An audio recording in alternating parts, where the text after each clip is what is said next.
Bendiciones para todos en este nuevo día. Saludamos a todos nuestros amigos, amigas que se conectan con esta palabra a través de este ministerio y a esa familia maravillosa de fe que Dios nos ha entregado para poder pastorear. Bendecimos a estas 183 personas que tenemos aquí en el canal YouTube. Esperamos que la palabra sea de bendición para su vida. Si esta palabra ha sido de bendición para su vida, yo le pido el favor que la comparta y pueda bendecir a otras familias de la misma manera en que tú sientas que eres bendecido. Honramos a Dios y bendecimos la vida de aquella persona que se agregó, número 183, a este medio, a esta red de YouTube. El Señor te bendiga, bendiga tu casa. Estamos orando por ustedes, por cada uno de los que se suscribe a este canal. Y la intención de este canal es expandir y extender la palabra de Dios, el reino, el mensaje del Evangelio de Dios para beneficio de ustedes, para que ustedes puedan ser bendecidos, puedan acercarse a Dios y, como dice el apóstol Pedro, puedan encontrar de Dios tiempos de refrigerio para sus vidas. La mente de Cristo es un tema que estamos desarrollando. Hemos hablado acerca de cómo se perdió la mente, los diferentes tipos de mente en 11 videos. Ahora mismo estamos grabando para el video número 12 y tomando referencia de cómo nosotros salimos de las mentes perversas para entrar a la mente de Cristo y empezar a desarrollar todo lo que representa tener o adquirir la mente de Cristo, la mentalidad de Cristo. En el video anterior, número 11, pudimos compartir acerca de lo que es las formas para poder acceder a la mente de Cristo. Vimos allí, tú puedes ver el video anterior, número 11, que la primera manifestación para una mente, para adquirir la mente de Cristo y para salir de las mentes perversas, es a través de la renovación de la mente. Necesariamente tiene que haber una renovación en la mente, y esto lo dimos como punto principal. ¿Cuál fue la razón por la cual el hombre, o cuál es la razón por la cual el hombre debe renovar su mente, como explica el apóstol Pablo en el libro de Romanos capítulo 12? El hombre debe renovar su mente a través de los nuevos pensamientos, a través de los nuevos diseños de Dios. Tiene que haber una transformación en su mente, una transformación en su manera de pensar, y esto a través del mismo pensamiento del hombre. De esa manera, según Romanos 12, ese hombre puede empezar a ver la buena voluntad de Dios y caminar en esa buena voluntad. El hombre pierde la mente original, la mente de Dios que había sido puesta en Adán y en su esposa. La consecuencia principal es que se pierde la vida eterna, se pierde la conexión con Dios. Son sacados de la gloria de Dios, son alejados de la presencia de Dios que estaba representado en lo que es el Edén. Algunas características que se agregaron a la pérdida de la mente original es que el hombre pierde su vida espiritual, o sea, su vida eterna. La mente del ser humano se reduce al 2% de su capacidad. Los pensamientos del ser humano quedan sumergidos en oscuridad, en confusión. La voz del mal comienza a ser el alimento o lo que va a nutrir a partir de ese momento el alma de estos seres que se vuelven mortales. El diablo se convierte en el principal proveedor de pensamientos carnales, soberbios, limitados, llenos de temor, pecaminosos. Y el hombre edifica una nueva habitación en su mente, una nueva morada o un nuevo ambiente espiritual en sí mismo, y lo establece sobre la tierra a través de lo que se conoce como las moradas de maldad. Salmo capítulo 84, verso 10 dice: porque mejor es un día en tus atrios que 1000 fuera de ellos. Escogiera antes estar a las puertas de la casa de mi Dios que habitar en la morada de maldad. Note que el salmista David, o el rey David, o profeta David, nos revela y nos permite ver en este salmo que existen moradas de maldad. Son ambientes espirituales donde reina la muerte, la enfermedad, el pecado, donde reina la condenación, donde reinan los cautiverios, donde reinan la miseria, la ruina, el odio y todo lo que viene de las obras, como dice el apóstol, de las tinieblas, de las obras infructuosas de las tinieblas. Ahora bien, estas moradas que se establecen se edifican por medio de estructuras espirituales. Se edifica por medio de estructuras espirituales, estructuras mentales y estructuras emocionales que a su vez someten la voluntad del ser humano y los llevan a estar en completa resistencia ante la justicia de Dios. Estas moradas o estas estructuras generales de maldad, como lo menciona el Salmo, son aquellas que se viven diariamente dentro de una persona, es decir, mentalidad de temor, una mentalidad de temor, una mentalidad de aflicción, una mentalidad de enfermedad, una mentalidad de escasez y pobreza, una mentalidad religiosa, mentalidad de estrés, amén. Todo este pensamiento, toda esta estructura mental hace que el ser humano comience a habitar dentro de ello y comience a comportarse de acuerdo a su propio pensamiento. Entonces tenemos personas que viven, que es como si viviesen constantemente, habitan en aquellas moradas de incredulidad, moradas de orgullo, egocentrismo, moradas de negligencia, moradas de adicción, moradas de rechazo, moradas de hábitos que los van a destruir, moradas de lujuria y moradas de complacencia. Cada una de estas moradas o cada una de estas mentalidades que se establecen en el ser humano a partir de perder la mente de Dios, la mente original, empuja al ser humano a que cometan todo tipo de pecados que obviamente van a destruir su vida, van a destruir su salvación, van a destruir su alma y los puede conducir a una eternidad sin Cristo. Amén. Entonces tendríamos ahí ya una persona con una fortaleza mental establecida, lo cual es importante que la persona entienda para poder ser liberado de eso.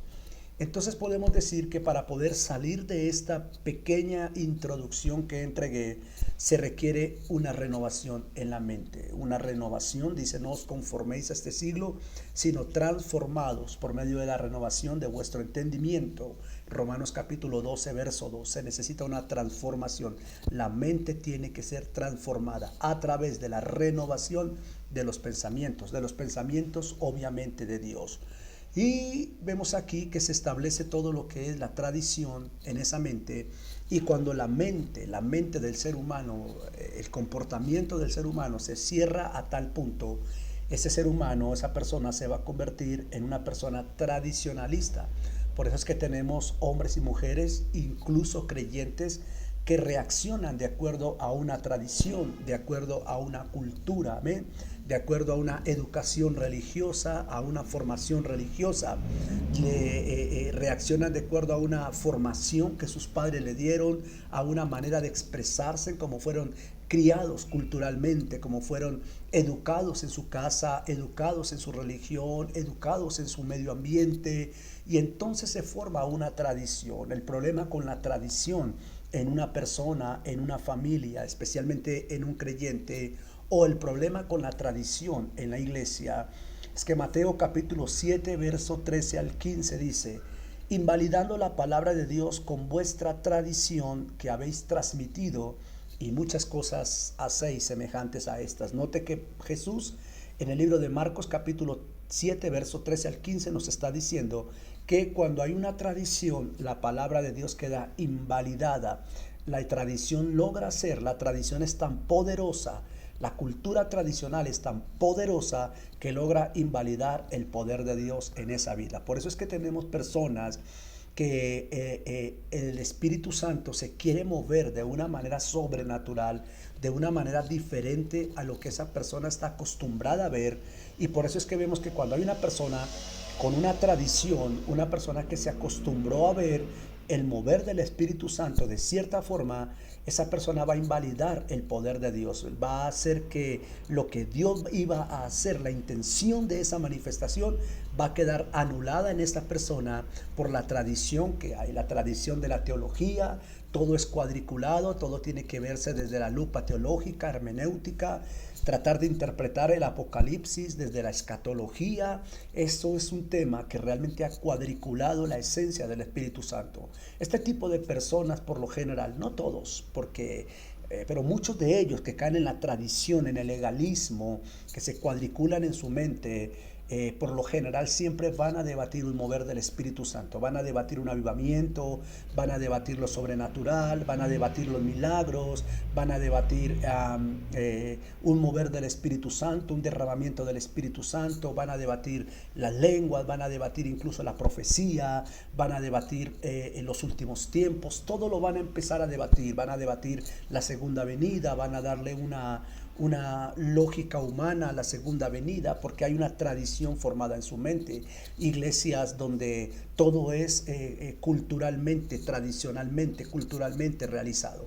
La misma oración, las mismas canciones, el mismo método de presentar el servicio, las mismas expresiones para animar al pueblo de Dios a que adore, el mismo tiempo para la ofrenda, el mismo tiempo para los anuncios, el mismo tiempo, las mismas flores, todo es una tradición y esto anula. Y la tradición es la señal más fuerte de que la mente de esa persona está completamente bloqueada, está completamente atrapada. Muy bien. Número 1, entonces necesitamos una transformación en la mente. Y número 2, como punto número 2, que es básicamente el centro de este video, número 2, se necesita un nuevo nacimiento. Y esto es importante. De hecho, debiera ser el primer punto, el nuevo nacimiento.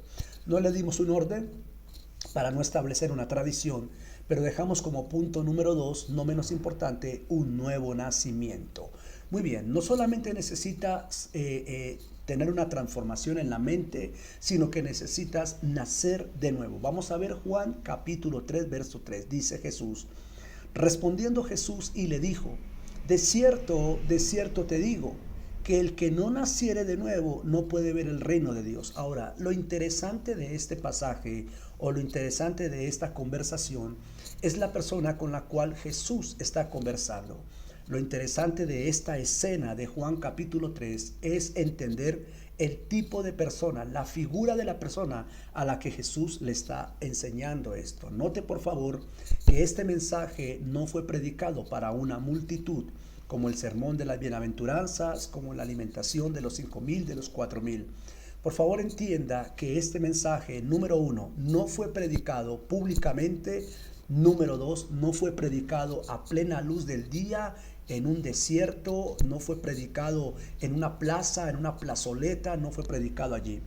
Este mensaje fue predicado directamente a una persona en un lugar cerrado, entrando la madrugada de ese día. Fue una conversación secreta que hubo entre Jesús y un hombre llamado Nicodemo. Lo interesante de Nicodemo es que tenemos que entender que Nicodemo era un maestro de la ley, importante. No era un hombre considerado pecador, aunque sabemos que toda la humanidad estaba en pecado. Pero era un sacerdote, era un líder principal del Sanedrín, era un líder principal de la teología bíblica de su tiempo, era un sacerdote principal. No era un líder, por favor, no era simplemente un líder, no era un ujier, no era un servidor, no era un hombre, un creyente que iba y se congregaba, que llevaba 20 años en la iglesia, no. Era un líder. Y si tú has estudiado profundamente la Escritura y si tú en tu, digamos, estudio teológico has podido ahondar un poco, podrás entenderme a qué me estoy refiriendo, el perfil de esta persona. No era cualquier persona. Su educación, su formación, su intelecto, la manera de conocer la Escritura, personas que desde los 5 años se formaban en las Escrituras, en el Torá, para que ellos pudiesen comprender todo lo que es la Escritura. Eran los únicos encargados de predicar la palabra en ese tiempo. Eran los que se creían los escogidos por Dios para manejar y manipular todo lo que era la ley de Moisés. Eran gente fiel, era gente tradicionalmente fiel, muy responsable, muy puntual con la ley de Moisés, los mandamientos y todo este tipo de cosas. Este hombre está frente a Jesús y a este hombre es curioso entender el por qué Jesús es a este hombre al que le dice: es necesario que nazcas de nuevo. Es decir, el nuevo nacimiento es para todos, todos debemos nacer de nuevo. Tanto el que es sacerdote como el que no lo es. Todos debemos nacer de nuevo. Pero aquí tenemos que resaltar el por qué esta conversación fue en privado, el por qué esta conversación fue en la madrugada y el por qué esta conversación fue para un líder de la religión. Será entonces que pudiéramos decir que los principales que deben nacer de nuevo, que tienen que tener una reforma en su mente, en la estructura de su espíritu, en su naturaleza, es todo el pueblo religioso. Son todas las religiones, todo lo que representa una religión. En este caso, este hombre era judío. En este caso, este hombre es uno, hablando de ese tiempo, era uno que representaba al pueblo escogido de Dios. De manera que esto nos enseña a nosotros, para ir cerrando, esto nos enseña a nosotros que entonces Nicodemo representa al pueblo escogido de Dios. Hoy podríamos decir la iglesia cristiana en el mundo, aquella iglesia pentecostal, bautista, carismática, aquella iglesia renovada, aquella iglesia evangélica, aquella iglesia, como quiera que sea la denominación a la que tú pertenezcas, si crees en el Padre, en el Hijo, en el Espíritu Santo, si vives una vida de obediencia y de santidad, crees en el sacrificio de Jesús, en la obra de la cruz de Él, y que fue por medio de Él únicamente, de esa sangre, que fuimos perdonados, limpiados para volver a ser hijos de Dios y ser salvos, entonces tú tienes que entender que el mensaje del nuevo nacimiento principalmente es para ti. Jesús dejó claro que todo aquel que practica la Escritura, que tiene un contacto con la Escritura, pastores, apóstoles, profetas, maestros, evangelistas, líderes, diáconos, servidores, y en sí el pueblo que se sienta un domingo a una congregación que dice ser cristiano o que se llama ser cristiano, esa persona debe nacer de nuevo, porque fue la conversación específicamente para este perfil de personas. Entonces es importante el nacer de nuevo. Primero tienes que entender que debe haber un nuevo nacimiento. Sin embargo, nacer de nuevo es lo que Jesús nos enseñó. El nuevo nacimiento no es una predicación, no es una opción. Para que tú puedas tener la mente de Cristo y empezar a vivir una vida al modelo de Jesús, necesitas nacer de nuevo. Nacer de nuevo es inevitable. Debes nacer de nuevo. Sin embargo, Jesús nos enseña la forma o el ambiente en el que se debe nacer de nuevo. ¿Cuál es la forma o el ambiente en la que se debe nacer de nuevo? Jesús nos lo enseña en el verso número 5. Respondiendo, Jesús dice: de cierto te digo, que el que no naciere de agua y del Espíritu no puede entrar en el reino de Dios. Entonces, no solamente tenemos que nacer de nuevo, hay que nacer de nuevo, pero Jesús nos da, dentro de nacer de nuevo, dos formas del nuevo nacimiento. Número uno, Él dice que debemos nacer del agua, y número dos, Él dice que debemos nacer del Espíritu.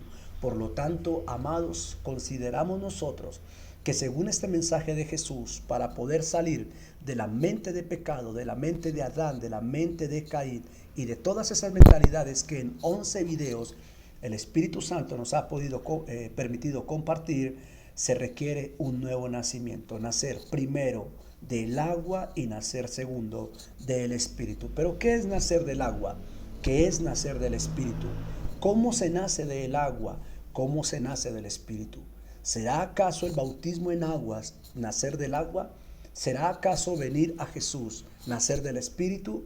Hay que tener mucha profundidad para poder entender este tema, porque podríamos decir en este momento que así como Nicodemo en su tiempo, hablando de Nicodemo, se consideraba como un hombre salvo, santo, un hombre perfecto, un hombre cumplidor de la ley, de los mandamientos, un enviado, un emisario de Dios, Jesús tuvo que decirle: Nicodemo, estás completamente errado, vas camino a la condenación. Necesitas un nuevo nacimiento. Tienes mucho conocimiento, tienes mucha letra, tienes mucha antigüedad en el Evangelio, Nicodemo. Conoces la ley, predicas la palabra, enseñas la palabra. Eres un gran apóstol, un gran profeta, un gran evangelista, un gran pastor. Eres un gran cristiano. Las obras que tienes, eres un buen cristiano. Pero Nicodemo, estás lejos del reino de Dios. No sabes qué es el reino de Dios.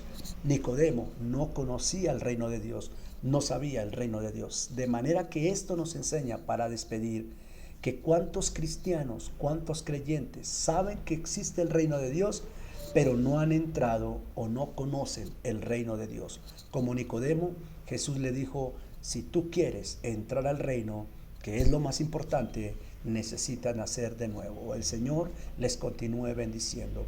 Gracias por su atención.